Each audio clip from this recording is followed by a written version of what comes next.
Hey there, Black Sheep. Welcome back to the channel and this week's episode of This Bites, this series in which we analyze Watchtower propaganda and highlight how it implements the bite model. If you're unfamiliar with the bite model, it's the go-to method used to identify extreme control groups and cults, and the methods that they use to coerce, recruit, and maintain control of their members. This weekend at a Kingdom Hall near you, Jehovah's Witnesses will be discussing article number 9 from the March 2024 Watchtower Study Edition. The article is entitled, "Are You Ready to Dedicate Yourself to Jehovah?" Paragraph 1 lists certain circumstances that people may find themselves in when they decide to become baptized as a Jehovah's Witness. One instance they mention is that, like Timothy, they were taught the truth from infancy. By referring to their religion as the truth, this is a form of thought control, use of loaded language and cliches which constrict knowledge,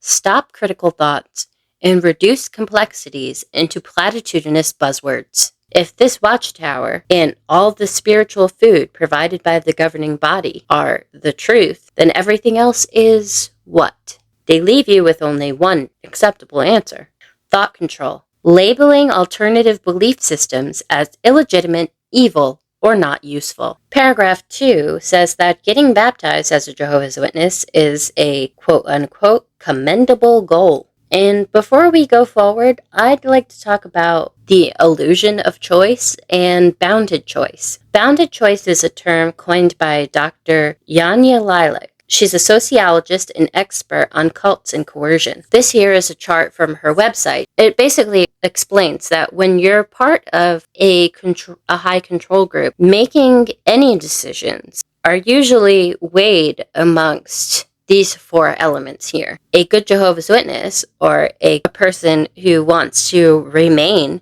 in the identity of this group, is going to base their decisions on what is acceptable within these parameters. And so they have this illusion of choice. All of those who have been indoctrinated since birth, the adults who are pulled in later in life, who have sacrificed education, jobs, family, and friendships under the guise and belief that they're in the truth, this is an illusion of choice, a cognitive bias that causes people to believe they have more control over their lives than they actually do. If you are taught it's a step you must take, otherwise you can't identify as Jehovah's Witness, or you're not able to partake in certain activities, or even able to wear a badge at a Jehovah's Witness convention identifying you as one of Jehovah's Witnesses. At that point, if you're a full believer, but treated as lesser, or even viewed as bad association, another buzzword, because you have put off this dedication or privilege of dedicating yourself, is it at that point a choice or a pressure, an obligation disguised as a privilege, disguised as a choice? This is a thought fallacy, ad populum, or bandwagon appeal. This is an appeal that presents what most people or a group of people think in order to persuade one to think the same way. Getting on the bandwagon is one such instance of an ad populum appeal. If you're truly dedicated to Jehovah, if you believe that this is the truth, why wouldn't you have a goal? This commendable goal of being baptized. Baptism, dedication to their God and the Watchtower Bible Tract Society, should always be the goal. If a Bible student has been studying but doesn't want to get baptized, Jehovah's Witnesses are encouraged to drop them. Our destination, then, is a baptized disciple. Each person we meet, each piece of literature that we place, each time we direct attention to the website, each return visit we make, each Bible study we conduct, we should have the final goal of making a baptized disciple. Why is baptism essential? Well, put simply, it's because baptism is necessary for salvation. Here's a photo of me getting baptized. I was told that now my name was written in Jehovah's Book of Life, but to always remember that it was in pencil, so I needed to stay faithful. And Well, you see how that turned out. This entire article is set up to convince people that their goal should be baptism. Subheading 1. What is dedication? Paragraphs 3 and 4 try to convince Jehovah's Witnesses that dedication separates them, basically marking them as God's chosen people. This is a form of thought control. Require members to internalize the group's doctrine as truth, adopting the group's map of reality as reality. Decide between good versus evil. Organize people into us versus them, insiders versus outsiders. Paragraph 4 says that when you dedicate yourself, the doing of God's will should be the most important thing in your life, and that you should disown yourself. Say no to yourself. You will need to say no to anything that conflicts with His will. So apparently, if you're serious about serving God, you'll disown yourself. Hearts, our faith has grown. Our lives we vow to disown. To God we are dedicated. This is our choice. Emotional control. Promote feelings of guilt or unworthiness, such as identity guilt, you are not living up to your potential, your thoughts, feelings, actions are irrelevant or selfish, social guilt. Your thoughts, feelings, actions, belief of right and wrong must all align with what Jehovah or the Watchtower Bible Tract Society says. This is one of psychiatrist Robert Lifton's 8 criteria for thought reform. Doctrine over person. Here's a clip of Rick Ross, a cult expert, explaining doctrine over person. Doctrine over person. And that is basically everything around you must be cataloged according to the group. Your own feelings, your thoughts, your emotions must be cataloged according to the doctrine of the group. Whatever is consistent with the group is valid. Whatever is inconsistent is invalid and must be purged. The Watchtower wants you to say no. Say no to yourself. It then quotes a maybe real person named Nicholas, whose quote corresponds with this picture. Nicholas says, you can view Jehovah's standards either like the bars of a prison that keep you from doing what you want to do, or like the bars of a lion cage that protect you from danger. I actually agree that they're like the bars of a lion cage, except the governing body are the lions, and unfortunately not the only predators that you have to worry about in your local congregation. These cases, as all of them are disturbing and sad. But this one, in particular, digs deeper. Because in this case, all of the defendants and all of the victims come from the same religious organization, the Jehovah's Witnesses. Some of these defendants even use their faith communities to prey upon the victims, and others had to look no further than their own families. The full link to that clip will be in the description below, and if you'd like to see a panel discussion of the arrest of the 14 Jehovah's Witness men who were accused pedophiles, please see the playlist videos I'm in. Saying Jehovah's Witness standards are protection from vicious, hungry lions like the ones in the picture. I mean, have you been to a zoo? The lions are usually sleeping, but this imagery shows them prowling and roaring at the person to invoke fear.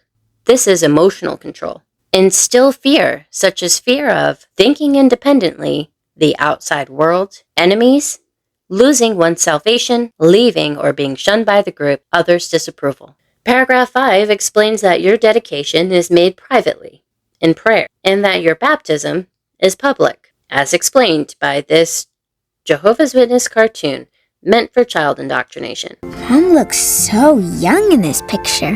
Hey! Tell Jehovah in prayer that you want to serve him forever. That's why we get baptized in public. It shows others that we've dedicated our lives to Jehovah.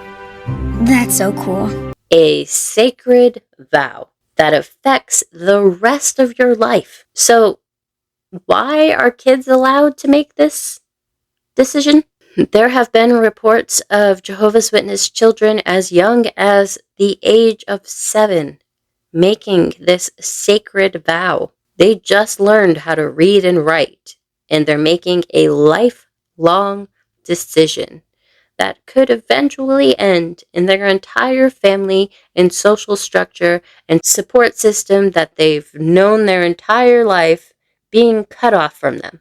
Subheading 2, why dedicate yourself to Jehovah? And they answered the subheading in one word. Paragraph 6 says that you should do it out of love. They spend the rest of the subheading, paragraph 7 and 8, explaining how you need to prove that love. You have to meet a certain Watchtower benchmark, measurements of devotion, before the local leadership allow you to be baptized. Paragraph 8 says the decision to dedicate yourself to Jehovah is only natural when you think of all that he has done for you. Only natural. Again, if you're not feeling the pressure, I mean the love to motivate you to show Jehovah you love him by obeying the governing body's rules, then something is wrong with you because it's only natural. Emotional control. Make the person feel that problems are always their own fault, never the leader's or the group's fault. Emotional control. Manipulate and narrow the range of feelings.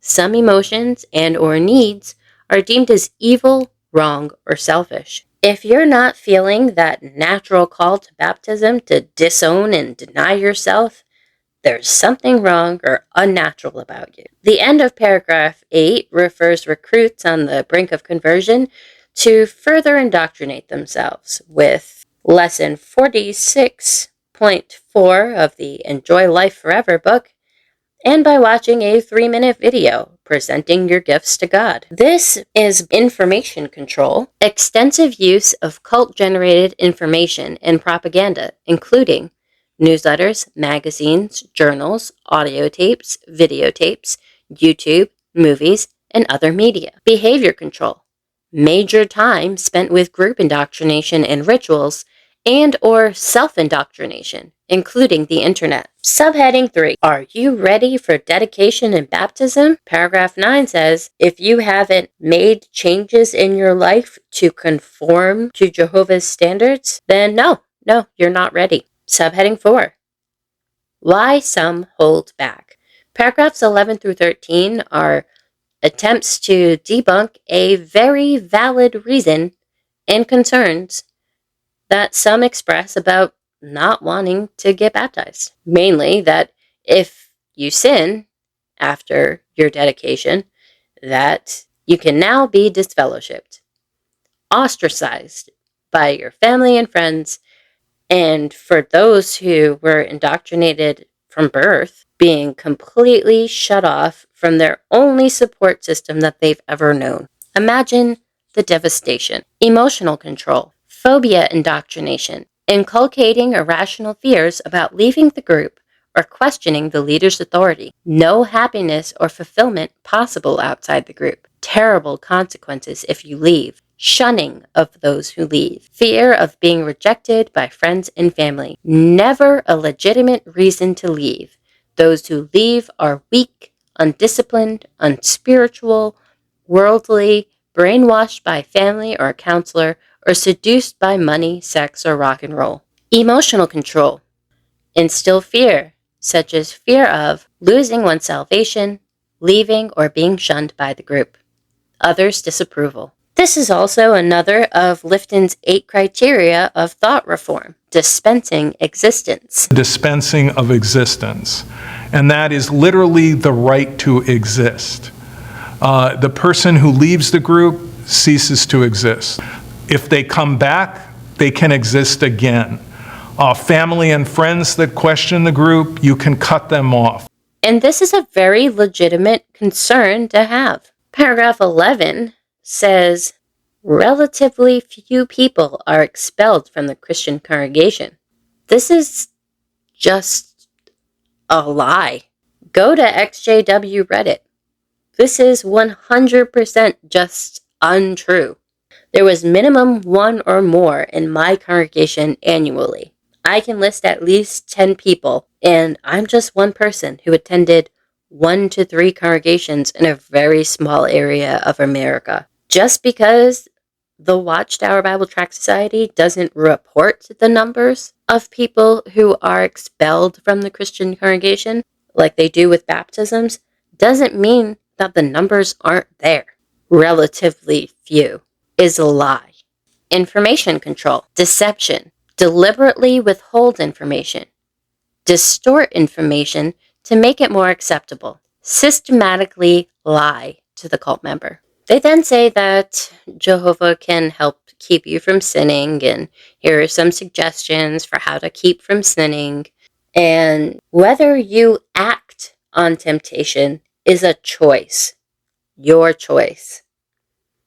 The fact is that ultimately you are the one who is in control of how you will live. This is how they believe sexual orientation works. They believe if you're gay, just don't act on it. You are responsible for not acting on your temptation. This is their idea of avoiding sin, denying yourself, and working against your natural inclinations. Paragraph 14 says you can avoid being shunned by learning. Learn to say no immediately to things that Jehovah hates. Carrie drew 2 mommies. She told me they're married to each other. My teacher says that all that matters is that people love each other and that they're happy. Well, people have their own ideas about what is right and wrong. But what matters is how Jehovah feels. It's kind of like going on an airplane. What would happen if someone wanted to bring something on the plane that wasn't allowed? They couldn't go on their trip. Right! It's the same with Jehovah. To get there, Jehovah says we have to leave some things behind. That means anything Jehovah doesn't approve of. And how do you do that? By having a Bible-trained conscience. And how do you get one of those? By using their propaganda and publications to understand the Bible the way the governing body wants you to understand it. Say no to everything that they disapprove of. Behavior control. Discourage individualism. Encourage groupthink. How can we identify a lie? Look for the zero, any component in a statement or teaching that cancels out a Bible truth. Thought control. Rejection of rational analysis, critical thinking, and constructive criticism. Thought control. Forbid critical questions about leader, doctrine, or policy allowed. Our future kings, the governing body, they never lie or deceive us. Paragraph 15 uses the truth again, another thought-stopping buzzword. And then finally, we're on to our last subheading.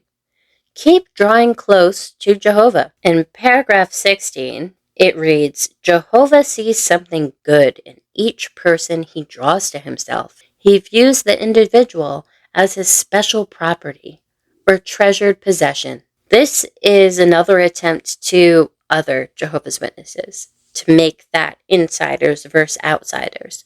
You are special property. You are viewed as special by Jehovah. He drew you to him. Emotional control. Extremes of emotional highs and lows. Love bombing and praise one moment, and then declaring you are a horrible sinner. Thought control. Forbid critical questions about leader, doctrine, or policy allowed. If it's the truth, and you draw close to Jehovah by using the Watchtower Bible Tract Society publications, questioning or disagreeing with the governing body is essentially rejecting Jehovah. That's why when people, like myself, ask too many questions and challenge the legitimacy of the governing body to be making rules for 8 million people all over the earth and influencing their life choices down to whether or not they can grow hair on their own faces. The governing body has decided. That's why the Jehovah's Witnesses say that you left Jehovah. You didn't leave the organization. Any amount of questioning against these guys and what they say is essentially you pulling yourself away from Jehovah.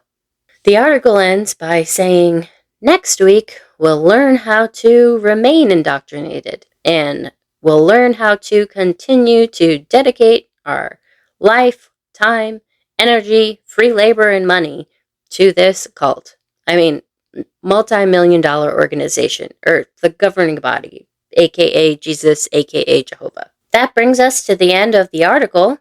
So let's tally up the score. We have 2 for behavior control, 2 for information control, 6 for thought control, and 7 for emotional control. A number just as useful as this Watchtower article. Thank you so much for joining me here today. Please give the video a like and leave a comment. I love to hear from you, and liking and commenting helps the information get out to more people. Continue thinking freely, Black Sheep.